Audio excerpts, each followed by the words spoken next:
Pertanyaannya, apa hubungan Isra Mi'raj dengan cinta Khadijah? Isra Mi'raj itu salah satu di antara tujuannya, dia itu hiburan buat Rasulullah SAW ketika Rasulullah ditinggalkan Khadijah radhiyallahu anha. Jadi tahun ketika terjadi Isra Mi'raj dikenal oleh ulama dengan istilah tahun kesedihan. Kenapa disebut tahun kesedihan? Karena pada tahun itu Rasulullah SAW mengalami banyak ujian-ujian yang berat. Salah satu ujiannya, pertama beliau ditinggalkan oleh paman tercinta beliau, Abu Thalib. Udah gitu ditinggalkan lagi oleh istrinya yang selama ini banyak sekali berkorban dan mensupport dakwah Nabi, yaitu Khadijah radhiyallahu anha. Dan ini bikin Nabi itu patah hati banget. Kenapa? Khadijah meninggalkan Nabi sedangkan pekerjaan dakwah belum selesai.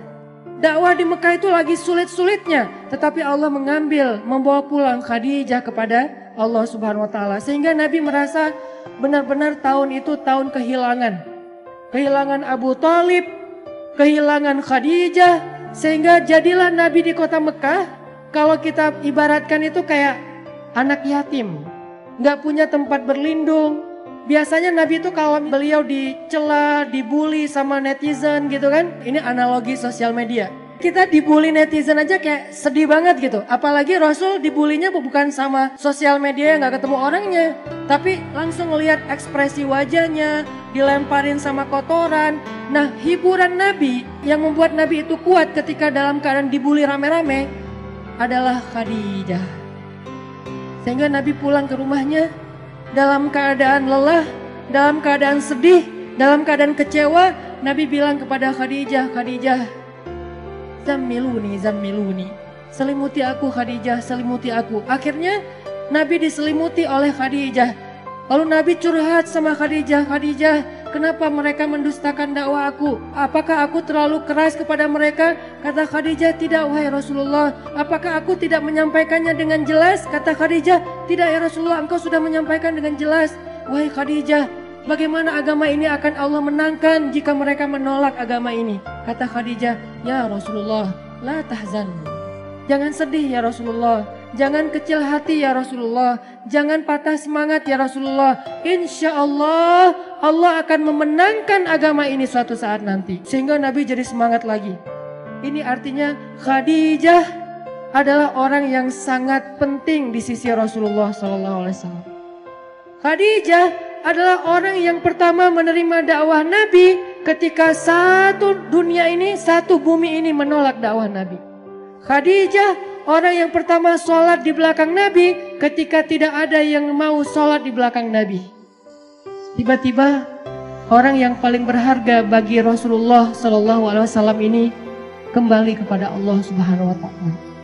Sehingga Nabi merasa kehilangan, seolah-olah dunia ini gak punya siapa-siapa lagi. Sedih luar biasa. Abu Thalib pergi, Khadijah pergi.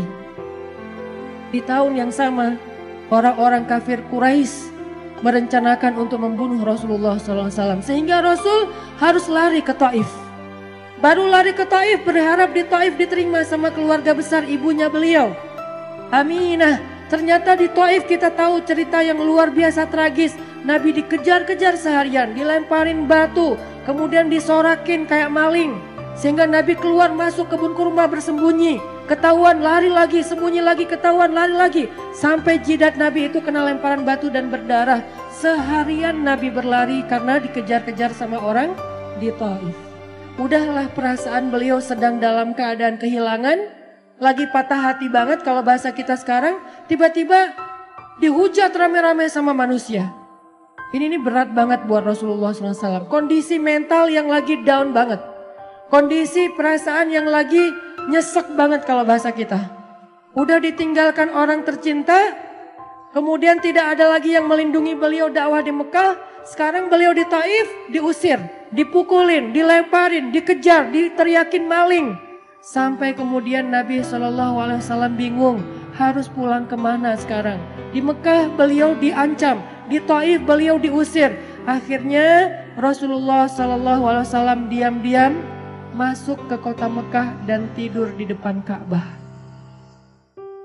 tidur sendiri di depan Ka'bah. Orang-orang Mekah udah pada tidur, masuk ke rumah mereka masing-masing. Nabi sembunyi-sembunyi masuk ke kota Mekah dan tidur di depan pintu Ka'bah. Karena udah gak tahu harus pulang kemana. Benar-benar jadi kayak anak yatim lagi. Makanya Allah berfirman, alam yajidka yatiman fa'awa. 2 kali Nabi ngerasain nelangsanya jadi anak yatim. Pertama nelangsa ditinggalkan ayah, ibu dan kakeknya. Kemudian nelangsa ditinggalkan paman dan istrinya. Sehingga Nabi SAW akhirnya tidur di depan Ka'bah. Sebetulnya bukan tidur, beliau sholat di depan Ka'bah, minta pertolongan kepada Allah. Ya Allah, saya harus kayak gimana? Saya udah gak punya siapa-siapa. Khadijah yang paling saya cintai, Khadijah yang menjadi nyawa saya banget, saya gak bisa hidup tanpa dia, sekarang udah pergi. Abu Thalib yang melindungi saya juga udah pergi, bahkan perginya dalam keadaan tidak beriman lah gitu. Saya pergi ke kampung ibu saya di Taif, orang-orang yang ada di Taif juga mengusir saya. Kemana saya harus pergi ya Allah? Sujud Nabi panjang di Ka'bah. Sampai setelah selesai sholat, Nabi lelah seharian karena pelipis beliau juga berdarah. Akhirnya Nabi tertidur di depan Ka'bah meringkuk. Datanglah Jibril alaihissalam. Kemudian malaikat Jibril memanggil Rasulullah SAW sembari duduk di sebelah beliau dengan panggilan kasih sayang, dengan panggilan yang kasihan. Ya Rasulullah, Nabi masih tidur. Ya Rasulullah, Nabi masih tidur. Ya Rasulullah. Akhirnya Nabi bangun. Jibril, kata Jibril, ya Rasulullah, Allah mengundang Rasulullah untuk melakukan perjalanan ke langit. Ketika Nabi dalam keadaan down, ketika Nabi dalam keadaan drop, ketika Nabi dalam keadaan nelangsa, dalam keadaan lemah, maka Allah Subhanahu wa taala memanggil Nabi ke langit. Ya Rasulullah, Allah memanggil Nabi untuk bertemu. Allah memanggil Nabi untuk naik ke langit.